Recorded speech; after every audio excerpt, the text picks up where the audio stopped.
Hello and welcome to another episode of Unlock the CPA Exam Show. In this show, you will get the tips, tricks, and advice to help you pass the CPA exam on your first try and become the most trusted professionals in the world, CPAs. I am your host, Ala'a Abu Dayyeh, and today we have with us Mansour Farhat. Mansour is the founder of the #1 accounting YouTube channel for students, which helps people pass the CPA exam, the CMA exam, and educates them with anything for accounting topics. Well, thank you, Mansour, for being with us today, and thank you for your time. Thank you so much, Ala. My pleasure, absolutely. So can you tell us a bit about your background and how you arrived in your current role? Absolutely. My background is anything but accounting. I started my undergraduate degree in finance, so I was not an accounting major. And I believe part of why I think I teach the material in an efficient way because my background is not accounting. So when I learned accounting, I learned accounting from a finance perspective. So I always put a different spin on accounting. So my background in finance, I was a stockbroker. I worked with Merrill Lynch for almost 3 years. And during those years, I had many questions during my work about the tax consequences of buying and selling stocks. And I could not answer that question because one thing, I was not qualified. I did not know the tax consequences. Two, it started to raise some questions in my mind that there's a demand for tax professional. You know, as a young individual, you really don't know what you like, what don't you like. So when I studied finance, I know I like money, I like the stock market. So that's why I went for finance. Then during 2001, 2002, when we had the financial crisis in the US, what happened is I was reading the newspaper, the Wall Street Journal on a regular basis. And what I noticed that all these finance problems were originated from accounting. So that also kind of started to raise my interest in accounting. So I decided maybe I want to study accounting at a graduate level. And this is where I started in my accounting career from that perspective. It's out of curiosity. So I started to take some prerequisite courses in accounting, like cost accounting, intermediate accounting, auditing, and I was taking those courses at a community college nearby. It's called Middlesex Community College in New Jersey. And after I finished all my prerequisite, believe it or not, my department at Merrill Lynch was sold out. So they laid us off and I decided to go back and get my master's in accountancy. So I started, just out of curiosity, I started my accounting career. But that's why I believe I teach accounting from a different perspective because I'm not your traditional accountant, basically. I believe that plays to my advantage from that perspective. So that's just how I started. Now I get my master's degree. After I graduated, I started to work, but at the same time, when I was a graduate student, I started to teach indirectly. In what sense? We were taking a finance course, and during that finance course, I was the only non-MBA students. I was enrolled in a master's in accountancy program at Bloomsburg University, and we had a class full of MBA students, around 30 students. And I still remember it was a one-night course. So basically we meet one night a week, and the teacher would come in maybe 5 to 10 minutes late, literally, I'm not joking. And he will literally pull the PowerPoint slides, and I believe it was his last year at that school, and he will go through the slides. The first slide, do you have any questions? No one would say anything. Second slide, do you have any questions? It'll be like 100 slides. The class would start at 6. By 7 p.m. max would be gone. The class would be done because no one would have any questions. And his teaching style was, do you have any questions? So students were they're finding challenges at that topic. So I said, you know what? I'm very familiar with finance, my undergraduate in finance. Actually, I was going for my CFA, and I studied for my CFA for a few months. Then I was very familiar, I was comfortable with finance. So I told them, why don't we go to the library and we learn the material together. And this is where I started to teach for the first time in my life, where I would, we would, reserve a group room and I will teach. Literally, I didn't feel I was teaching, but everybody was relying on me. Could you explain options? Could you explain how to value stocks? Could you explain how to value bonds? And those were, I worked with stocks, I worked with bonds. And with my background in finance, it was easy for me to explain it. And I liked it. I really, really enjoyed teaching the material. And I ended up basically teaching the whole course because that's it. The students would rely on me every week for me to explain the material for them. And I really enjoyed it. I like talking in front of people. I like to explain, but it wasn't accounting at all. It was finance. So after we finished the course, I went back, to my town, and I visited my old community college. And I was joking with the dean because I knew the dean. I was a student there, 6 years earlier. And I told the dean, I have a master's degree in accountancy, and can I teach? And he said, absolutely, you can teach. Just send me your resume. So I sent him my resume, and I never thought he's gonna call me or anything to that effect. Suddenly, one of the teachers, 2 days before he was supposed to teach, he got sick, unfortunately. So they called me 2 days before. I still remember, I believe 2004, if my memory serves me right, summer of August 2004. And they asked me if I can teach 2 courses. I was like, I said, of course. I mean, yes, I will teach the 2 courses. They were night courses, so it didn't really matter. It didn't affect my job. So I started teaching, and I've been teaching accounting since then. So this is how I started my teaching career. Basically, it wasn't planned, this is how I started my accounting. Then I moved into teaching. Now you may want to know how I started my YouTube. Maybe that there's a story for that, but this is how I started teaching. Yeah, sure. And I would like to know how you started your YouTube too. Absolutely, absolutely. Yeah. So I read my reviews. So when students give me the reviews at the end of the semester, I read the reviews. Whatever is relevant, I take it into account. And one common theme that kept appearing in my reviews is we don't do enough exercises in class. We don't do enough exercises in class. And I know this, it's true. I mean, I need to explain the material. By the time we're done, we don't have time to do exercises. So I was thinking about a way of devoting more time to the classroom. So one thing led to the other. Then I discovered that I can do what's called voice over PowerPoint recording. So what I would do is, for example, I would cut one part of the chapter out, for example, 1 or 2 learning objective, and I would record it on a PowerPoint slides. I'm not sure if you're aware that you can record your voice over PowerPoint. So I would record my voice over the PowerPoint explaining the concept, and I will tell the students, you have to listen to this recording on your own time because I need to free up more time in class. So this is how it started. Then I find out there is a better technology where you could record your screen, your voice over screen.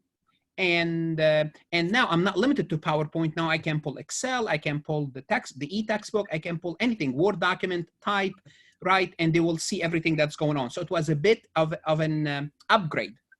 But the only thing about this method is I can only reach my students. So it was like an internal mechanism. So that system was only available to the students where I taught.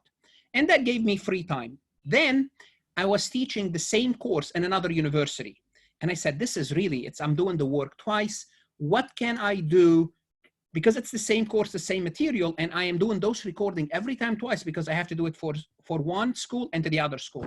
Then I find out is if I can have a file, that was basically a huge discovery. As long as I have an MP4 file, I can post this MP4 file on YouTube. And believe it or not, I didn't even know I wasn't even familiar with YouTube yet. Like I was just, okay, YouTube is, but I did not even know what MP4, but someone tell me, get that file in MP4. Then I find out that I can convert those files in MP4. So this is the beginning of my YouTube. I discovered that I can get an MP4. I can reach the students at the other university without duplicating the work. And this is how my YouTube was born, literally, out of necessity, because I wanted to kind of cut down on my work and reach more students. Basically, use this technology on a scalable level. So this is how it started. Then how it started, for the first 2 years, I didn't really care. I mean, I would post the recording and I would just forget about it. And I would post the chapters and I would just call them chapter 1, part 1, chapter 1, part 2, so on and so forth. Until one time, a friend of my wife's, she invited us for dinner. Was it lunch, an afternoon lunch. And I went there, and her fiance, he's really a tech guy. So before he meets you, he would Google you, he'll do everything about you. Now I know he does this. Back then I did not know who he was. And that's what he does. He buys websites, he sells websites. But if he knows, like, you know, if I gave him your name, he will do a whole search. He will like whole profile about you before, you know, before he talks to you. So what he did, I guess he did some research about me. He found about my YouTube. And when we were meeting, he would like, what's your plan about your YouTube? And I did not know he was talking to me because he had like a headpiece, you know, like those headphones. I thought he was talking to someone else. Then, you know, I did not pay attention. It's like, you know, what do you like to do with your YouTube? What's your plan with your YouTube? You have 600 subscribers. Then it's like, are you talking to him? He said, yes. It's like, I'm not sure. Like, what, they have no plans. He said, you know, like, you know, you have 600 subscribers. That's, you know, you have quite a few. So I was like, can you tell me a little bit more about it? So he'll tell me, okay, you have comments, you have not responded to your comments. I was like, show me. So he said, okay, go to your account. So I went to he had like his own laptop right there. So I went into my account, and he showed me that I have like maybe 100 comments I have not responded to, a lot of likes. He showed me my subscribers. He showed me some statistics, and he said, why are you calling your lectures chapter 1, part 1, chapter 1, part 2? He said, because I told him, because this is how I reach my students. He told me, well, do you see that more people are watching your lectures, but you're not aware of it? I said, now I know. Before I did not know. He said, you need to change the titles. Rather than chapter 1, part 1, you need to name them something specific. He said, he gave me a comparison. He said, it's like you're putting a sign, like a marketing sign, inside the forest. And you need to bring the sign to the highway so people on the highway can see the sign. I was like, okay. So I went back and I started to rename my lectures. Like, you know, rather than chapter 1, I would call it, you know, accounting receivable, bad debt expense, or whatever the topic is. And a month later, I noticed that my subscribers went from 600 to 1,000. It did not double, but it went up substantially because now I am searchable. Then I started to talk to him. He said, now you need to put description. So I started to put description. And then he told me you need to put the tags. I started to put the tags, and it took off, started to take, once you see the numbers, it really encourages you. And I started to respond to comments. And this is how I basically started to nurture. And I still remember when he showed me the numbers, I had only 600 subscribers. Rutgers University Accounting Web, they had at that point, around 8,000 subscribers. So Rutgers University was like, I need to reach that. This is my ideal. Today I have close to 64,000 subscribers. They're still at 32,000. So my subscribers, I have doubled my subscribers compared to them. And my views, everything is way more than Rutgers. Actually, they subscribed to my channel at some point, and I was very happy. So this is how it all started. In a sense, it's by mistake. And this is what I tell all people. If you're starting a YouTube channel to make money, don't do it. Just if you have a passion for something, just do it. And eventually the money, whatever you're looking for, it will come later. But you have to like what you're doing. And that's true for everything in life. So this is my background in a nutshell, how it all started. Great. I really love your story. MashaAllah, yani, mashallah. It's a great story, and you love what you are doing, and you are generous. So you give. And as you said, it's not only about money. Like you said, you should add value to people, give them all what you have, and then everything will follow. Exactly. So, Exactly. People, and the other thing, I just want to mention something for people here. Don't have a specific goal. Like when you're going in life, everything that my teaching, I discovered it by mistake. YouTube, I discovered by mistake. And this is what I do. So look at the peripheral, just try different things. You don't know what's going to come up. Don't be fixated on one thing. Just go ahead, you know, tinker around until you find out what you like. yeah, great story. And you are an inspiration for me and for all other students and accountants as well. Great. Thank you. Thank you very much. Thank you. I have a lot of respect for you and for what you do. I really do. You know this because I told you this. This is not on. I told you this many times offline. So you know that. I have a lot of respect for you and for what you do. One more time. Thank you, Mansour. Okay, can you give us some tips and advice for the FAR part of the exam? Sure, absolutely. Here's how I'm going to approach each section on the exam, starting with FAR. FAR is not a mystery. FAR is intermediate accounting. which is depending on your university or college, it could be intermediate 1, 2, or intermediate 1, 2, and 3. But let's call it intermediate accounting. It's advanced accounting and governmental and not-for-profit accounting. No mystery about it. What does that mean? It means to prepare for that section, you have to go back and, if you have not learned the material, relearn the material. Simply put, you have to go back and treat yourself as a college student. Just go back and learn the basics. Now, I'm going to be mentioning my YouTube, but please, I'm not trying to advertise or anything, but if it's not my YouTube, it's somewhere else. You have to learn the material. But my YouTube, I have these courses, and I have every course from A to Z. So even if you don't want to use my YouTube, keep your college textbook. I mean, some topics might need updated, but use your old textbook to learn the material before you take a CPA course. And you have to take it one section at a time. Whatever course you are using, I'm not going to name any, all courses are good. Whatever CPA prep course you are using, look at that topic. Don't move on unless you master it. If you cannot master the topic, then there's something wrong. I mean, and my point is you can do it because it's doable. You have resources, you have the textbook, you have the course that you are taking, and you have YouTube. It doesn't have to be my YouTube. You can go and search any topic, Google or YouTube, and you can find an explanation. One section at a time and one section, I mean one topic or one subtopic at a time. Break it into small chunks, and you cannot skip anything. People ask me, what is important? Everything is important. You got to know everything. You got to know everything. That's what's called in the blueprint. Now, also, I can provide you with the blueprint link at the end of the recording. You can share it with your viewers. But you have to know everything that's on the exam. You cannot take your chances. From that perspective, I would say go back and learn the material step by step. Like, don't skip over. Don't say this is not important. And as you learn the material, what's going to happen? Your self-confidence would increase. And say, okay, I did not know this topic before. Now I know it. If you know it, it's going to give you confidence. It's going to give you positive feedback. Then you can learn other topics. So this is my strategy. Take it one at a time, starting with intermediate accounting, advanced accounting, then governmental and not-for-profit. And I have recording about all these topics. I hate to keep saying this, but this is how I can help you from my perspective on my YouTube. Yes, Great. So those three courses. If you never took governmental accounting in college, then you are at disadvantage. That's 20% off far.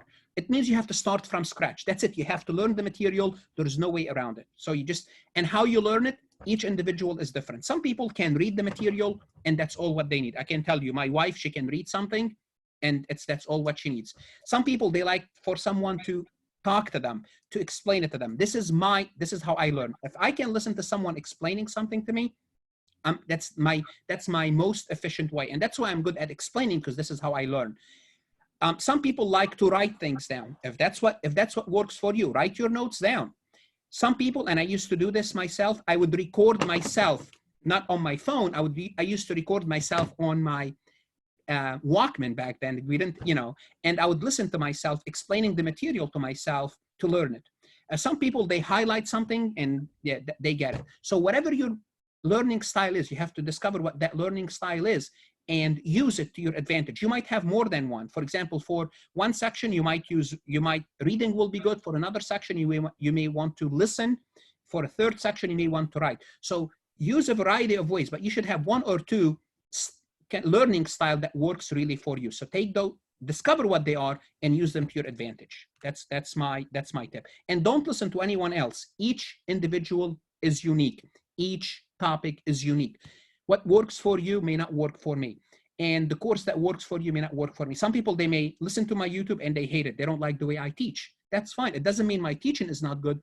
It doesn't fit their style. Other people, they may not like their CPA course lecture, but they like my lectures. So find out what works for you and nurture that style, whatever style you want to call it, style, techniques, whatever you want to do. And if you don't know that, then you are at disadvantage. I always tell my students, find out how you learn. If you don't know how to learn, then you don't know. I'm sorry, you just don't know, because you have to find out, because you use it for all topics. Sorry, go ahead. Yeah, great. These are great tips. Actually, I'm sure a lot of people will benefit from what you are saying. And as you said, know yourself first before you begin studying and before you do anything, because if you know what works for you, you will save a lot of time. So studying effectively is the key to success. Absolutely, especially if you are working and you're under time pressure. Don't listen. Some people say, work multiple choice questions. I don't recommend this. Just see what works for you. Just see what works for you. And what I suggest, I mean, we'll talk about this a little bit further. I don't want to talk about the whole thing now, but go ahead, please. So that's Okay. FAR. Yeah, great. What about the audit tips you would like to say? Audit is one course. It's auditing and attestation, and it's based on auditing and attestation that you took in college. So go back and ask yourself, when I took that course, first of all, how long ago I took the course? If it's a long time ago, then you need a course before you start your course. And when I mean a course, it doesn't mean like a course, it's a big thing. You need to learn the material. Now, if you learned that material recently, and if you did well in auditing, then guess what? Go to your CPA prep course and start to work them. Like, test yourself, see how well you know. But it's only one course. And the thing about auditing, you have to understand auditing. Auditing, you cannot memorize because they would change the scenario for you and everything will be upside down. So in contrast to other, like for example, in taxation, you might have to know certain rules. In auditing, I would say critical thinking is tested the most because it's situational. Auditing is situational. So you have to be very careful. And how do you be very careful? You have to like it. Like when you study audit, it's like your baby. You have to really understand it and like it because they're going to give you different scenarios. You learn the concept, but you may or may not see the same questions on the exam, but the concept is tested. So this is where learning the material is critical in contrast to RAG, in contrast to BEC. So that's what I would say. You really have to know it. Again, I'm going to keep saying this, but on my YouTube, I have almost 200 auditing lectures. I took one textbook and I lecture all about auditing. So if you need anything to review, visit my YouTube. Great. Your YouTube channel is great. Like for me personally, I use it for me to understand things and to learn topics. Like it's accessible and it's free and it's useful. So why not? Yeah, you know, like absolutely. And it's organized so you can walk through the courses very quickly. Absolutely. I think from a student's perspective, when I organize it, I'd say if I was a student, how would I like to see this? So I break everything by playlist. So I have an auditing playlist, and within auditing playlist, I have everything by chapter. So I'll try to make it as easy as possible for students to navigate. Yeah, great. Absolutely. Can you give us some tips for the RIG part of the exam as well? Yes, RAG. RAG is basically two topics. Well, two topics, yes. Tax and business law. We'll keep business law on the side for now. Tax, it's tax 1 and tax 2. Sometimes they call it individual tax and entity tax, or individual tax and corporate tax. Again, you have to ask yourself the same questions. And this is important for international student here because I'm gonna talk about this. The reason why, because usually international students don't take a U.S. taxation, and if they do take a U.S. taxation course, they took it in their country, and either the teacher don't understand the taxation system, or the teacher, even if they do, they could not really explain to them. So what does that mean? It means whether it's, but that problem also for local and means American students. So you really have to learn taxation. Back to the same questions. How well did you do in college? How well did you in that course? Did you get an A? Do you like taxation? Like some students, they understand taxation from their personal, you know, they prepare their own taxes, to so a little bit familiar. But I understand for some students, it's a foreign language. So don't worry, and I'm saying don't worry in a sense that you have to worry because it's very complicated and intimidated for someone non-US. Even for US students, it's a bit intimidated. And I'm sure you can testify to that because I'm not sure what tax course you took when you were in college, but it is intimidated. It's really scary for foreign students.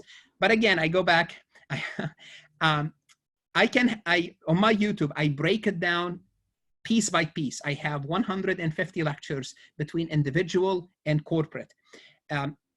Learn the material again, bit by bit, piece by piece, and move on. Now, business law, I really cannot say much about business law because I don't teach business law, but I know business law is only around 15 to 20% of the exam. I'm not saying it's not important. Everything is important, but go back and to your business law textbook. If not, buy a business law textbook and supplement the material with your CPA prep course, because you have to, also business law is situational. There's some rules, but also it's situational, so you have to know it. So that's my tip for RAG, basically. Go back and look. I mean, this is boring. repeating the same thing. Go back and learn the material. But the point I'm trying to make is you have to learn it. And the reason why you have to learn it, because on the exam day, they would know, like, for example, if they ask you about partnership, the exam, the software is so smart that they know once they find out that you're comfortable with partnership, they stop and they ask you about, capital assets. If they see that you are struggling with capital assets, they will keep asking you questions to see if you are lacking in that important topic. And if you do, there's a good chance you might fail the exam. So the point is you gotta learn it. That's the point. So you cannot memorize it. You cannot just work multiple choice questions and you hope you're gonna see the same questions. You really have to learn it. That's my philosophy. And once you learn it, it's gonna increase your confidence on the exam day because you know it. They let them throw anything at me and I would know the answer. And the other tip I would like to give you is work different questions. Don't work the same questions. And always, if you're not getting 80% on your first attempt on any topic, then you don't know it. 80 to 85%. The reason is because on the exam, you have to discount 10 points. If you're getting 85, 10 points brings you back to 75. So every time you take a practice exam or a practice quiz, if you are not scoring 80 to 85, then you have to revisit that topic in details. It means it's lacking. Because if you're getting 75, it means you're going to get 65 on the exam because you're under time pressure, you're in a different environment. So always discount 10 points from what you get. So 85 is a safe zone, 80 to 85. That's the first thing I ask students. It doesn't mean other students don't pass, but my experience with students, when they are getting 80 to 85 on their practice quiz and exams, they usually pass. It's not only 80 to 85, you have to find out the 10 to 15% that you missed. Why did you miss? And that's more important than the 80 to 85. So that's students should keep that in mind. So what you missed is more important because once you know what you missed, you want to understand why. Is it because I misread the question? Is it because I answered the wrong question? Or is it because I don't understand? And that third reason, I don't understand, that's bad. Because if you don't understand the question, and sometimes students, they say, I don't understand the question and I don't understand the answer, although I'm given the solution. Well, hold on. You don't understand. You have to go back and learn the ABCs of that particular topic. Okay, so don't take anything for granted. Don't skip anything. You got to learn everything. And your knowledge would build over time. And if you're finding difficulty using my method, learning everything, you will notice as time goes by, your learning experience would increase and you will become a faster learner. So let's assume it's taken you 4 hours to learn a topic. A week from now, it may take you 3 hours to learn a topic because you are becoming a more efficient learner. And eventually it will take you 2 hours. And as your self-confidence increase, it will take you less and less time. So you're going to have a learning curve. Work on it, believe in it, and it will work. Now, how fast? Each student is different. Yeah, great. Like, these are great tips and good to know what you are saying, very helpful, really. And especially for the weak part, for us international candidates, it is like the most scary part and the most difficult one, because we take the local taxation, like for our country. For me, like I took the Palestinian taxation. So I don't know anything about the US taxation. So I struggled with this part, but your tips are great, and your YouTube channel, like for any international candidate, if he's zero in the US taxation and he just follows maybe your YouTube videos, I'm sure they will understand everything about the US taxation. So yes, as you said, studying and working hard is the key to understand and to learn. Yes. Yeah. And believe me, I hear this from many students on almost daily basis, from India, from Egypt, from the Philippines. I mean, all over the world. RAG is a challenging topic. I mean, it's obvious because you learn the Palestinian system, it's the US system. You have to sit down and think from US Congress perspective. Congress sets the law. Like, this is huge. You have to change your perspective about everything. So yes, I understand, but this is why I'm going to keep saying this. Go to my YouTube. I start actually with the history of taxation. So it's something that's not even related to taxes, just to give you some interest in it, and you build your knowledge. And this is usually the toughest topic for international students. Based on statistics, it has the highest failure rate, because I know and I helped many students in the past personally, tutor them. I don't have time to do this anymore. I used to do some tutoring on Skype, especially about regulation. But you can do it. Don't be intimidated. You can do it. Also, what I suggest you do, in addition to my YouTube, you can buy a US taxation book, like a college. Go on Amazon, find a book, and buy the book. And there's some books are easier than others. You can email me if you have any questions. I will recommend the book for you. But yes, you might need an actual college, US college textbook to supplement whatever you have. Because the CPA course always assume you know the material. That's not true. That's not true, especially in taxation. You never learn the material. It's like zero knowledge, and they're asking you to kind of keep up with them. Yeah, great. Yeah. So can you give us also some tips for the BEC part of the exam? Yes, absolutely. BEC is a bunch of things. But mainly managerial accounting, cost accounting, which are very, very similar, not the same, but very like 80% similar. Macroeconomics, microeconomics, IT, internal control. So it's a little bit of everything.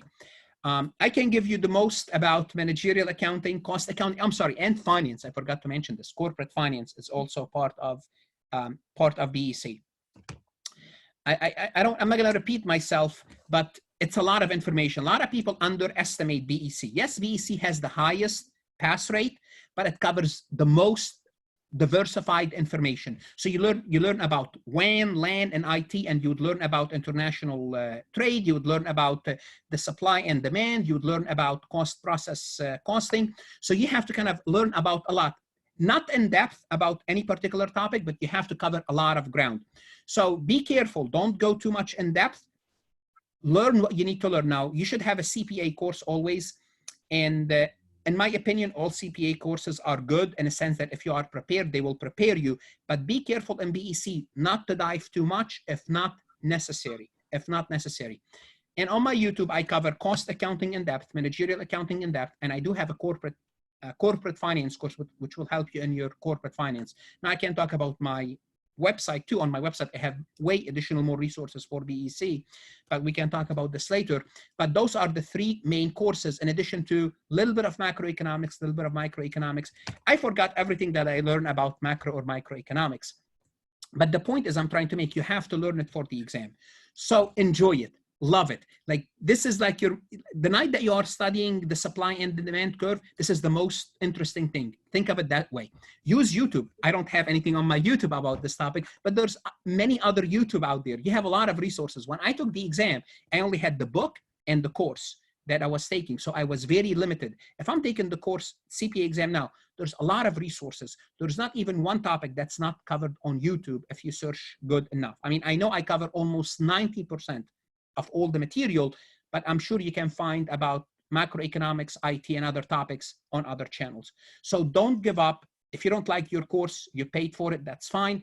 You have other resources. Don't give up because your course is no good. Or no, let me repeat. I don't mean no good. It doesn't fit your learning style. And that's the other thing. You got to find the course that fits the way you study. And most courses, they give you even a free trial or a free sample before you start. Check them out. Read about them. Don't listen to other people. Just because somebody took a course and they pass, or there's a course that everybody uses and they pass, that doesn't mean the course helped them pass. It's because they were well prepared. And if they took any course, they would have passed. So be careful what works for you. Don't overpay for some courses sometime. Just see what works for you. If you are prepared, any course, and sometimes no course would help you and you will pass the exam.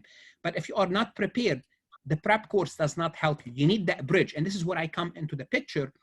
I bridge that knowledge between your college education and the course. There's some place in between. This is where I fill in that bridge to help you prepare for the CPA course that will help you prepare for the CPA exam. I wish I can say by myself, I'm a CPA course. I'm not. I cannot say this. I don't have the time to do it. I don't have the resources. And you know a lot more than anybody else. It's a humongous beast, the CPA exam. So yes. Yeah, it is. Yes. Well, great tips. And thank you for those great tips for the 4 parts of the exam. Yes. Yeah. Can you give us some tips for the written communication section of the BEC exam, how to tackle this section? Okay. Well, you have to understand 2 things. You are being tested on your writing skills and you are being tested on your logic or knowledge about the topic. So what does that mean? It means, for example, if you're an international student, look at a TOEFL course. Make sure you know how to write properly, basic grammar. I mean, I always testify this, I'm not the best writer, but I can write enough that the software would recognize that my English is proper. For example, matching subject and verbs, simple stuff. That's the first thing they look at. If your grammar and basic English is not good, your grade is going to be lower, and it's going to increase your chances of failing. That's one thing they look at. If you are a US, doesn't have to be US, but if English is your first language, I would suggest looking at a GMAT course. It doesn't have to be the full course, only the written part of the GMAT. This is what I did. When I studied for the exam, I relied on the graduate management admission testing, the GMAT prep course. So I looked at how they teach writing for their students, and I look at the tips. I mean, you don't have to be the best writer. They understand that CPAs, they're not the best writers. If they were the best writers, they would not be accounting or CPA students. But they're looking, could you write an email, explain, think of it this way. Can you write an email to your manager or to your colleague or to a customer explaining something? That's all what they're looking for. Do you have that capability? It's not, I don't believe it's very high. It just, you have to know the basics. If you don't know basic grammars, yes, you're gonna maybe suffer. Also, in addition to the grammar, can you logically think about the topic? How do you explain the topic step by step? That's all what they're looking for. They're not looking for you to be a great writer. Just, can you express yourself in a written format? So keep that in mind, learn your basics, and try to practice and let somebody else read the answers for you and critique it. So here, I mean, you may want to connect with somebody who's good in writing and let them, give you some tips. And that's all what I would say. It's, can you write a proper email? That's how I look at it. To a manager or to a client, explaining a tax situation, explaining a managerial situation. Can you explain to them the consequences of doing something? That's all what it is. Yeah, great. Yeah, so it's simple than a lot of people think. Like they complicate this issue, and they think like the written communication is a big deal, but it's more simple than that. Yes, I mean, in other words, if you cannot properly write, they don't want you to be a CPA. If you cannot communicate, that's all what they're asking you. Can you prove to us that you can write proper English, or you can write proper 2 paragraphs that you could express your thought clearly to someone else? That's all what's to it. Think of it this way. So how would you do it? You need to learn basic English and the topic itself. So it's like you have to tackle 2 things. But by the time you get to the written communication, you should have learned all the material. You just have to work on the English part. And this is very important for international students. And I would say maybe international students, they do better, because if you go through the TOEFL, how do you pronounce it? TOEFL? TOEFL, yeah. TOEFL, yes. If you go through the TOEFL really teach you the basic English, because the GMAT assumes, again, because you're at the graduate level, but English TOEFL, I would say good enough for the BEC written exam. If you could write, English TOEFL, that's what I would say. That's the tip I would give to students. Yeah, you are correct. International students also take English courses, and they take care of their English grammar and so on, because they learn those. So yes, they may do better, as you said. Yeah. Yes. Also, they will do better because if you are an English speaker, you're going to make many mistakes because you speak the language and you don't write the language. International students, they write it first before they speak it. So they learn the proper English. I'll tell you my situation. My situation is really bad. I'll tell you why. Because this is funny, but maybe I should share it. My first language is Arabic. My grammar school was in French. My high school was in English. So go figure out. Okay. So what am I writing? Am I thinking in Arabic, writing in French, expressing myself in English? So it gets really, I mean, I still write some French words because they're very similar. Like take, subject-verb agreement. The French system is the exact opposite. And this is what I learned. So it's hard for me to switch that thinking, because, so that's why if you learn English properly from the beginning, you'll be better than a US individual who just learn how to write at the same time as speaking. So I'm giving more confidence for foreign candidate that, look, the written communication, you can do it if you learn the English properly, because I'm sure you're going to learn the material as well. Yeah, absolutely. Yeah. So any advice on how to take well-organized notes as the material seems overwhelming due to the volume? Yes. Again, here it goes back to a personal preference. I can give you some tips, but personal preference here is important. some people like to write notes. If that's what you like, on each, like on a note card, like for example, account receivable, write your notes and break them down and keep your notes with you constantly. I mean, when I was studying, I had notes, sorry, in the restroom. So if I'm in the restroom, I had like few notes. So this way I don't waste any time. But the point is, take the notes that works for you. If I'm studying today, I will make a lot of notes on my phone. In other words, after I study the material, I record the notes. I record what I want to say on my phone about that particular topic. And I can listen to this if I'm driving, if I'm walking, if I'm commuting, if I'm just ready to go to sleep.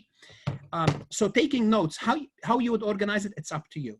I mean, I like to draw a map. Like when I have a topic, I would say, okay, again, to account receivable, the direct write-off method, the allowance method, under the allowance method, the percentage of receivable, the account receivable. So I like to learn in terms of maps. If that's what works for you, go ahead and use it. If you like to write a lot, use it. So I really cannot give you a particular tip, but see what works for you. Writing, condensing, write in your own words, write your own notes. And if you could explain the material in your own notes, that's also helping you learn the material. Once you own it, you know it.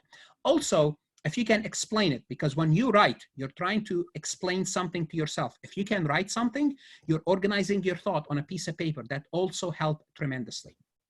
But don't underestimate the power of recording your notes on the phone, because this is technology at best, working for your advantage. Let's assume you are tired at the end of the day. You don't want to read. You don't want to work exercises. Go ahead and play your notes from the prior module. So this way you would listen to yourself, because you don't have the stamina or the energy to read or write, but you could always listen. So you have many ways of doing so.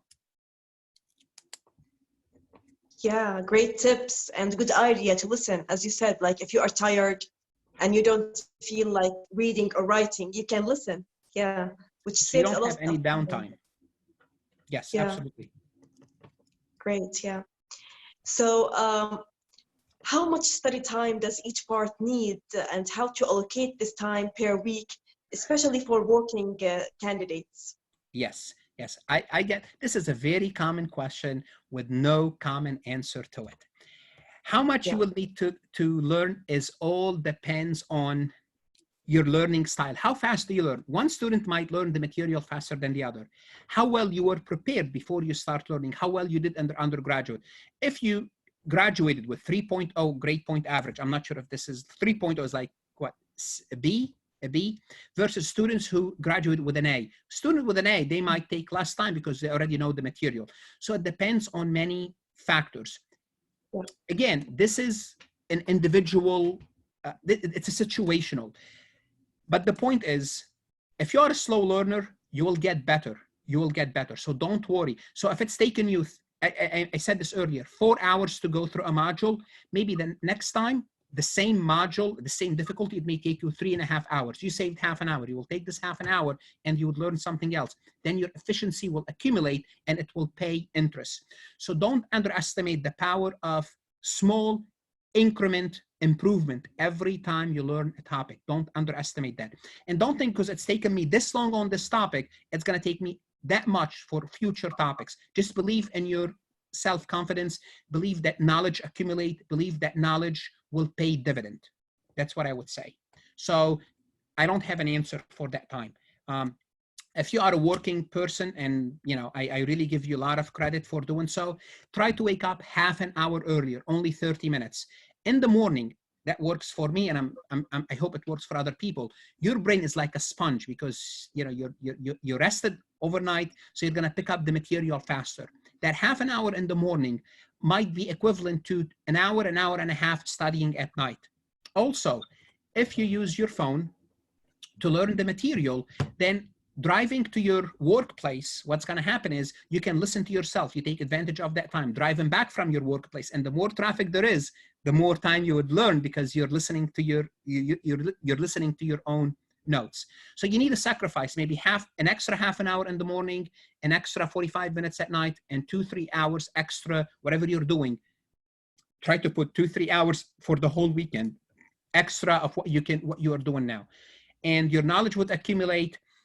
Try to find people that are studying You could always reach out to me. I always help a lot of people. Just like people, they just text me on my, if they have my cell number or on LinkedIn, say, look, we're just frustrated, and find someone you can vent to. Like, I'm so tired. You know, what should I do?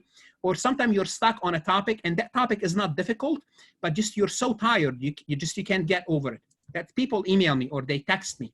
It's like, okay, no problem. And I'll just send them like a voice note. Okay, here's what you do. It's like, boom, it's done. So find someone, especially if you are a working individuals. Don't isolate yourself. A lot of people said, I'm going to isolate myself. Yes, I mean, isolate when you're studying, but have a support, a person, group, whoever, to stay motivated.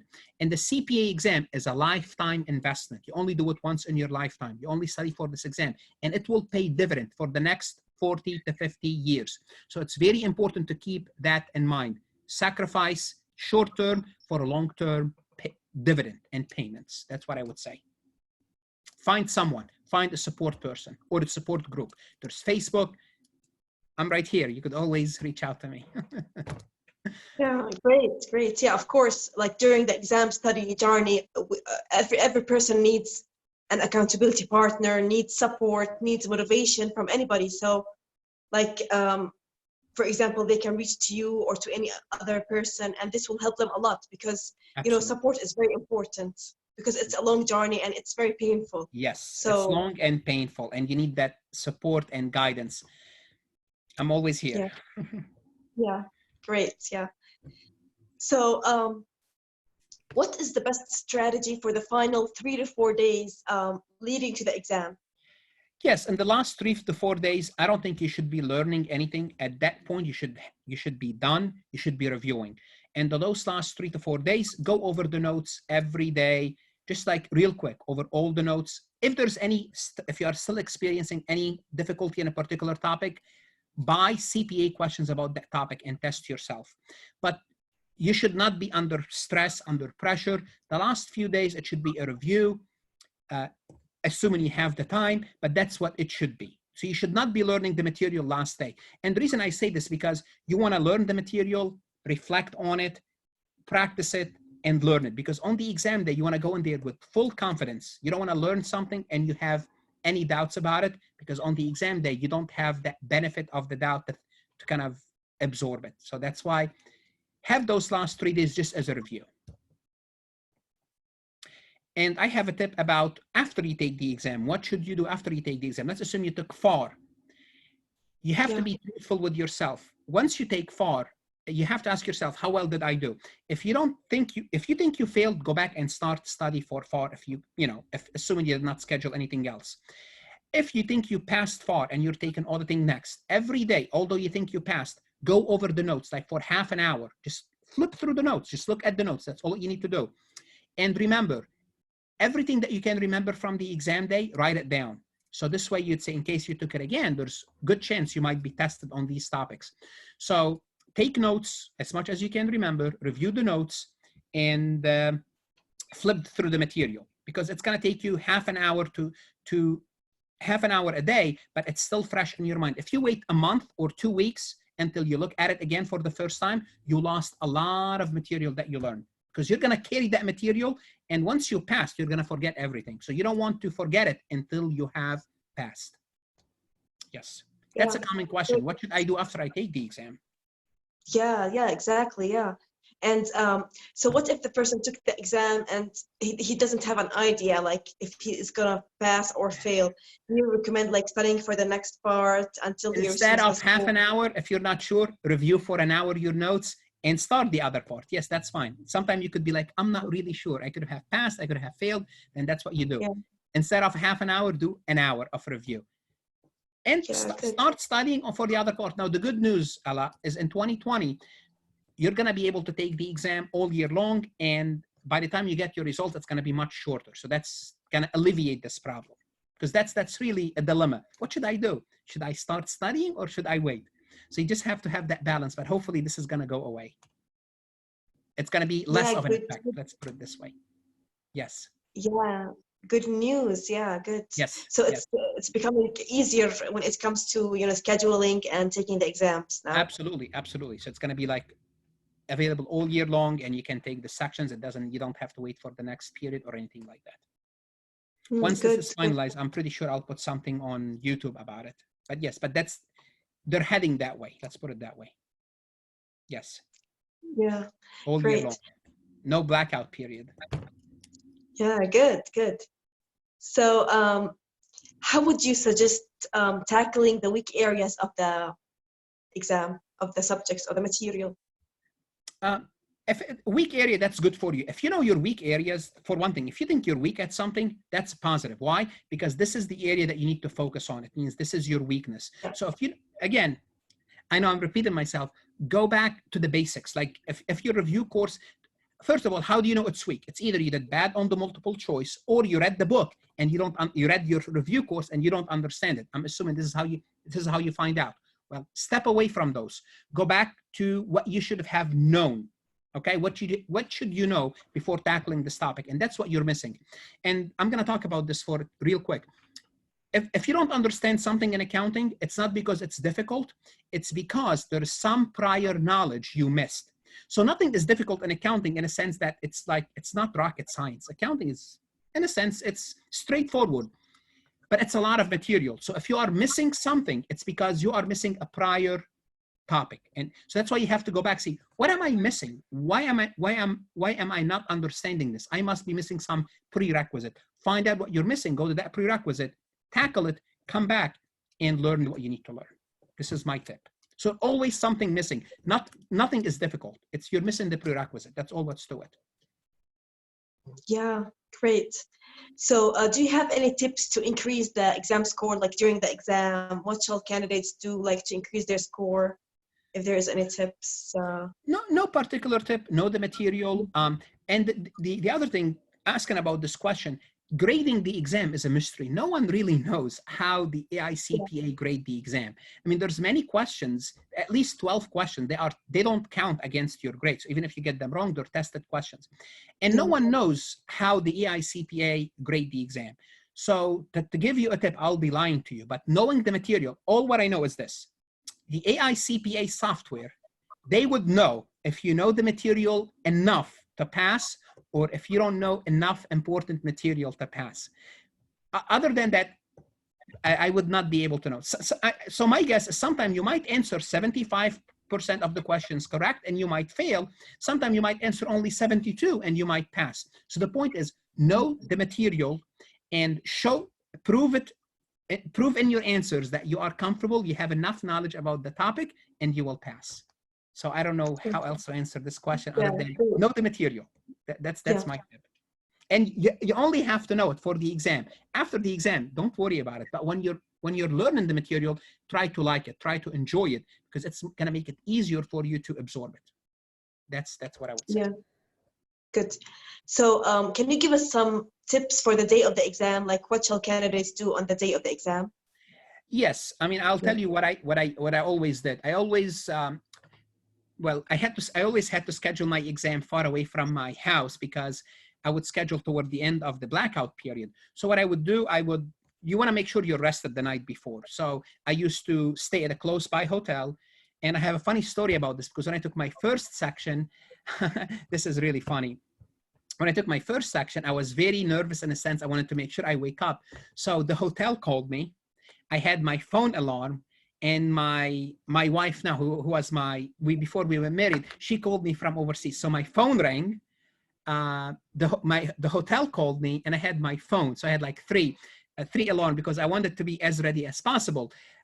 Get rested the night before, arrive an hour and a half earlier. Just sit in the car, relax, take a walk around the testing center, and make sure, I'm glad I remember this. Make sure when you register for the exam, your name matches your ID or your passport. That's important because last time I was with the AICPA meeting, they said, if your name does not match, they will turn you down. So make sure when you register, you have the ID to show them that that shows the same name. So, you know, if your name is spelled differently, just be careful about that. I would say don't eat too much, have a light breakfast, but you don't want to be dizzy. Just make sure don't eat too much. That's what I would say. Walk around a little bit before you go into the exam. Be energized, be positive, be enthusiastic, because it's going to help. Otherwise, it will hurt. If you're not enthusiastic, if you're not rested, definitely it will affect your grade. That's the tip I give. Yeah. Do you advise the candidates to take that break during the exam or not? That's personal preference. If you can build your stamina, and what I used to do, I practiced to like, when I would practice, I would sit down and answer questions for an hour and a half straight. Literally, this ends when I was doing this because I wanted to build my stamina. So depending, if you could build your stamina, because it's going to save you time. If you don't take the break, it's going to save you time. Some students, they need the break. If you need, and you should know this before going into the exam. How do you know this? When you practice, how many questions can you take before you start to get tired? If you can take 50, then that's 50, then stop. If you can tolerate 2 hours, then you can do 2 hours. So that's also a personal preference. Yeah, great. Yes. So is there anything you would like to tell for the candidates who failed the exam? What would you like to tell them? Don't worry. I mean, unfortunately, and I say unfortunately, I did not fail any exam. I cannot talk from a personal experience, but I can tell you I failed many things in my life. So don't worry, it's not a big deal. The exam, I know you're not going to like this. It's not difficult. And why you have to ask, you have to be truthful with yourself. Why did you fail? And the number one reason why you did fail is because you were not ready. Why you were not ready? Because you did not learn the material. Why you did not learn the material? Because you did not go back to basics and learn the material. You did not take it seriously. Anyone can pass. I'm not saying you did not pass. Anyone can pass and you did not pass. I'm saying anyone can pass if you devote enough time. So if you are really serious about passing, you can pass. You're going to have my information at the end of this recording. I'm sure Ala, if you're listening to this, will share it with you. Contact me if you have any questions. I can help you. I can guide you. I can mentor you. And I can be your support. But everyone and anyone can pass as long as they have enough time. Now, if you don't have time, if you have 4 kids, you have a full-time job, you have other responsibilities, I'm going to tell you, look, this is not for you. You should look for something else. But if you want to pass, you could always pass. This is what I tell them. So don't give up. Don't compare yourself to anyone else. Each individual have their unique circumstances. Don't compare yourself to, well, that individual passed studying only 5 hours. Why can't I do it? Well, that individual is different. You are different. So you have to find out what works for you. That's what I would tell them. And anyone can pass, including you. Anyone can pass. If I can pass, you can pass. Great. That is really very motivational, and you are absolutely true. Like, it's a matter of hard work and putting the commitment, and Yes. anyone can pass. Yeah. And you have to be truthful with yourself. If you don't know something, go back to the prerequisite. You don't know it now because you're missing something prerequisite. I know I said this many times. Sorry, go ahead. No problem. Yeah, great. So we have a few moments left for this interview, and I would like to inform the audience that you have offered them a free gift. So can you tell us a bit about your gift? Absolutely. I'm going to share with you my PowerPoint slides for my most popular topic, which is deferred income taxes. So they will have the PowerPoint slides. I'm also going to share with you the blueprint for the CPA exam. That's not really mine. That's the AI CPA. So I will share both of these, and students can have access to them. Great, great. So I encourage you guys to get this free gift and to learn from Mansour. Like, he has a library of accounting lectures and 1,500. Wow, that's a hard work. Oh my God, Yes. yeah. 12 different courses. Any Mashallah. accounting course you can think of. Managerial, financial, cost, intermediate, audit, governmental, you name it, international. Now I have even international. Wow, and you are also updating the material also, right? Constantly. That's part of YouTube. You have to stay up to date. Yeah, good job. Can you tell me about your product? Like, I know you launched recently a new product, so can you tell us a bit about it? Yes, basically my YouTube is 100% free. All my lectures are 100% free. Now, in addition to my lectures, I have a website. On my website, you can subscribe, let's call it premium material or additional exercises, true, false, multiple choice. And if you're studying for your exam, 2,000 CPA questions. My material is best for students who are trying to learn the material. So you can go to my website, learn the material, practice questions before using your CPA prep course. So basically, again, I'm sitting in the student's seat. Sorry, what would the student need to prepare for the exam? They will need to be prepared on an undergraduate level. If they are prepared, they don't need me. My website is useless. But if you need that review course, for your review course, my material is great because it's going to help you, and you're going to use my questions to learn the material. Then you can take the questions that you have for your CPA course and test yourself. So you're getting more questions. 2,000 CPA questions. I have over 250 exercises that I considered quasi CPA simulations. They're not CPA, they are CPA simulations, but they're not electronic CPA simulations. They're exercises that you might see in the form of a simulation on the exam day. And it's a subscription base, and you can cancel anytime, but you have to subscribe at least for 1 month in order to have access to the material. Yes. Yeah, great. And it's not expensive. I think it's only $30 per month. $29.99. Yes, so $30 a month. $30 a month. Yes, I made it affordable because I know I have many international students and students in third world countries, but I cannot do better than that.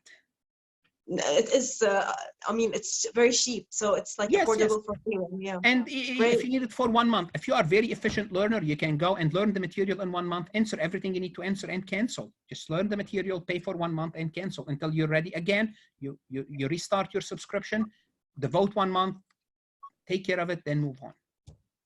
Great, great. So guys, I encourage you to check Mansour's YouTube channel, subscribe to his channel, also check his product, and consider subscribing to his product. I'm sure you will benefit a lot from his lectures and from the questions he put in his product. So, and you could always reach out to me, please. Reach out to Mansour also for any support. He's there for you guys. And Ala'a, you can testify to this. I'm always online. I always answer questions. So I'm always available. Yes, thank you. He is always available, 24 hours available for you if you need anything. He's very helpful. 24 hours. That's good. Yeah. Is there anything you would like to add to this interview, Mansour, that we did not discuss, and to tell like the candidates a last word you would like to tell them before we end this interview? Sure. Some of it might be a repeat, but that's okay. Stay motivated. You only have to study for this once, and once you pass, it's a lifetime investment. So stay motivated. I'm here to help you, and good luck. Well, thank you, Mansour, a lot for your time today, and thank you for those great tips, tricks, and advice you gave us to pass the CPA exam. Thank you very much, Ala'a. Nice talking to you. So make sure, guys, to watch the next interview, which will be with a new CPA exam speaker and a new CPA exam tips, tricks, and advice to help you pass the CPA exam on your first try. So make sure not to miss the next video. Goodbye.